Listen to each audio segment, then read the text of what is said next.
കർത്താവ് രോഗികളെ ആശീർവദിക്കുന്നു.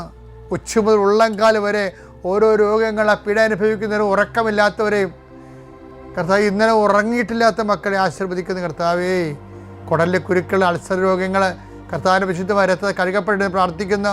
ഹൃദയത്തിൻ്റെ ബ്ലോക്കുകൾ ഓപ്പറേഷൻ നിശ്ചയിച്ചിരിക്കുന്നവരെ സ്കാനിങ് റിപ്പോർട്ടിന് വേണ്ടി സ്കാൻ ചെയ്യാൻ പറഞ്ഞിരിക്കുന്നവർ, എക്സ്റേ എടുക്കാൻ പറഞ്ഞിരിക്കുന്നവർ, അവരെല്ലാം സങ്കടപ്പെടുന്നവരെല്ലാ മക്കളെയും അങ്ങേക്ക് ഞാൻ ഏൽപ്പിച്ച് പ്രാർത്ഥിക്കുന്നു. കർത്താവെ, വിവാഹം ഒത്തുവരാത്തവർ, കർത്താവെ, ഇതുവരെക്കും അഡ്മിഷൻ കിട്ടാത്തവരെ, ഇതുവരെക്കും അഡ്മിഷന് ആവശ്യമായ പണം കിട്ടാത്തവരെ, ഓരോരോ വിഷയങ്ങളിൽ വല്ലാത്ത വേദന അനുഭവിക്കുന്നവരെ കർത്താവിൻ്റെ തിരുസന്നിധിയെ സംബന്ധിച്ച് പ്രാർത്ഥിക്കുന്നു. കൂടെ അപേക്ഷ സംഭവിക്കുകയും വർഷങ്ങളായിട്ട് മക്കളില്ലാതിരിക്കുകയും ചെയ്യുന്നവരെ, ഞങ്ങൾക്ക് ഈ ജന്മത്തിൽ മക്കളുണ്ടാകുമോ ഇല്ലയോ എന്ന് ഓർത്തിട്ട് വേദനപ്പെടുകയും ഇനി എന്തിനാണ് ജീവിച്ചിട്ടുള്ളത് വിചാരിച്ചത്, ഈ മക്കളില്ല എന്നുള്ള വിചാരത്തിൽ ജീവിതം മൊത്തം പോയെന്ന് പറഞ്ഞാൽ മൗഢ്യമായിരിക്കുന്ന വിഡ്ഢികളുടെ സഹോദരിയിരിക്കുന്നവരെ കർത്താവെ, അവരെ അങ്ങ് സ്പർശിക്കണം പ്രാർത്ഥിക്കുന്നു.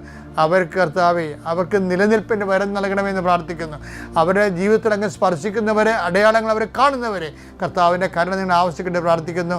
ജീവിത വൃത്തിക്ക് വേണ്ടി വിഷമിക്കുന്നവരെ കർത്താവെ, അവരുടെ സാമ്പത്തിക കടങ്ങൾ പരിഹരിക്കുന്നതിന് വേണ്ടി കണ്ണീരോടെ അലയുന്നവരെ, ഓരോരോ വാതിലും മുട്ടുന്നവരെ, എന്നിട്ടും തുറക്കാതെ അവന് കണ്ണീരോടെ പിന്തിരിയുന്നവരുടെ മേൽ കർത്താവിൻ്റെ കാരുണ്യം ചൊരിയട്ടെ. പരിശുദ്ധ അവിടെ കരഗ്രഹിക്കട്ടെ.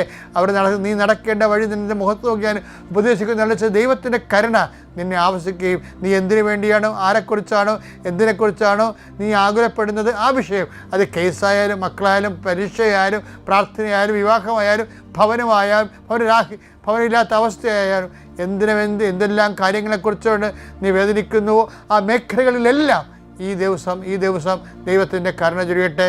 എൻ്റെ കൃപ ഞാൻ അർപ്പിക്കുന്ന കൃപാന്റെ ശക്തിയാൽ നീ ഈശോയുടെ സാന്ത്വനം അനുഭവിക്കട്ടെ. നിത്യം പിതാവും പുത്രനും പരിശുദ്ധാനുമായ സർവ്വേശ്വരനെ നയിക്കുവാമേ.